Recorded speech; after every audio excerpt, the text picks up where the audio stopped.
Those post-classic bikes are still got some time to change their machinery, change their tyres and that. So we're out here with Group 2. We are moving into tomorrow's program.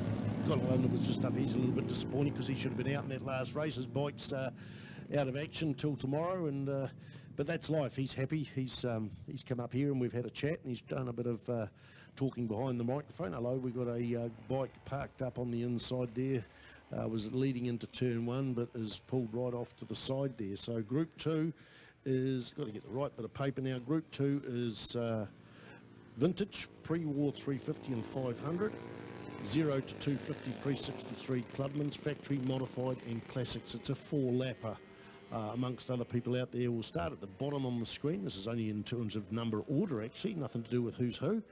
In terms of qualifying, Paul Debenham, Keith Whitehead, Clinton Anstis, Graham Lancaster, Troy Durat, Tim Barnes, Howard Curry, John Sendell, Terry Pregnell, David Cantwell, Andrew Lowe, Lindsay Kyle, Graham McCosh, Richard Waterer, LaSalle Carr and Liam Briggs there. So a mixture of bikes: Jawa, BSA, Benelli, NSU, Norton, Bultaco, BSA Bantam, BSA C15. We've got CZ, which is Jawa really, Suzuki, Aerial Red Hunter, and I think I've already said Ducati. No, I haven't, have I? Oh, yes. No, we've got a Ducati out there. So 4-lap race. We will be having the post-classics coming up as soon as they've got their tyres sorted. They had the option of changing because of the wet conditions out there, so they've given them time there, but they go back to what's on the track at the moment because these guys don't have an option of tyres.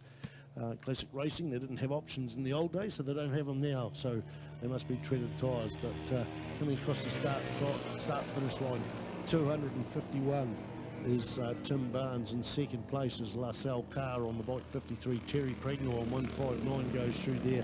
A bit of a gap back to Lindsay Kyle. I can see him on the 1937 Norton International there.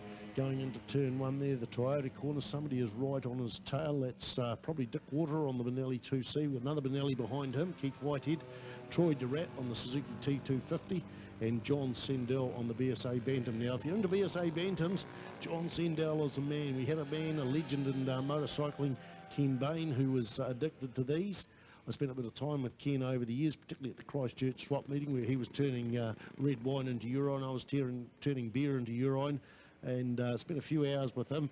Unfortunately, Ken passed away, it must be about 16 to 18 months ago.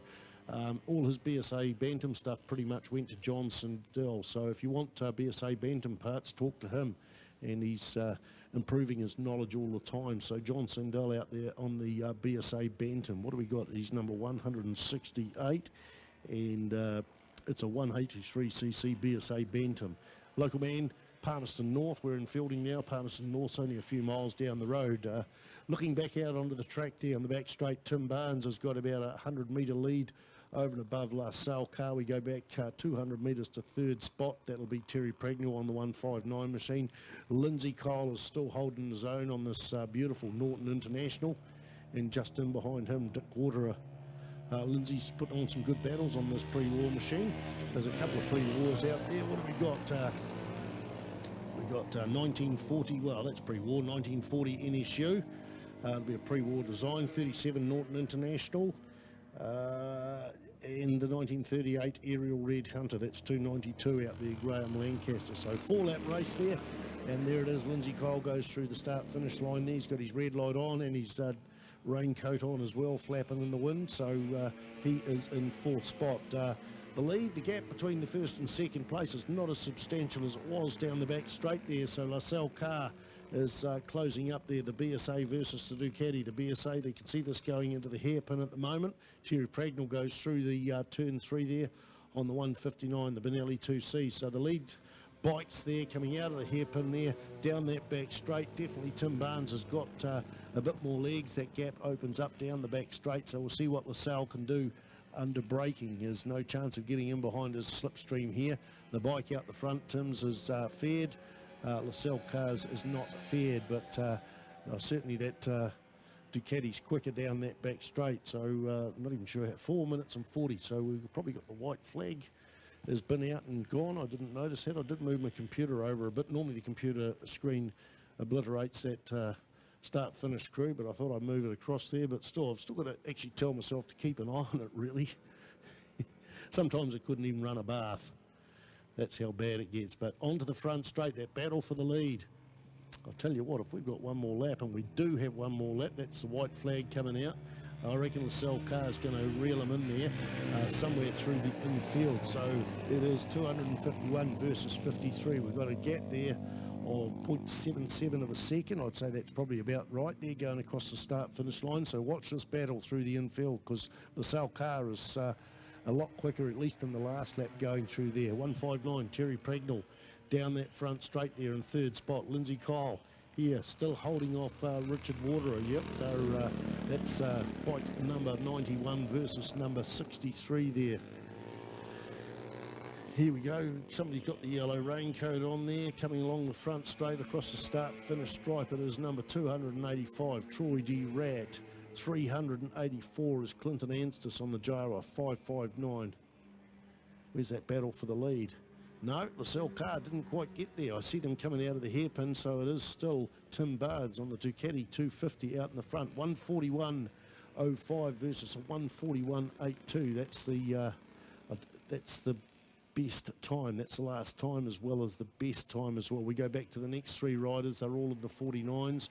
149.89, 145.54, 145.75, and that's for Terry Pregnell, Lindsay Kyle and Richard Water.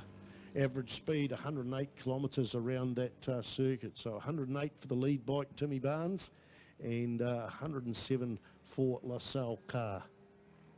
Got to find out where they are on the track now. I've been looking at the screen too much. Here they go, coming onto the front straight.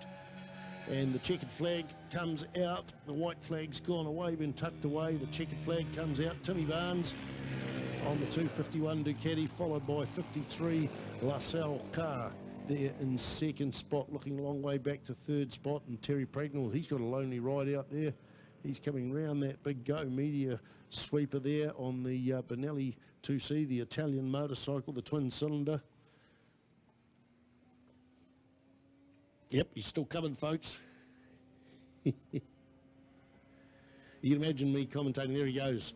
You can imagine me commentating. Lindsay Kyle comes across in fourth spot, followed by Dick Waterer there.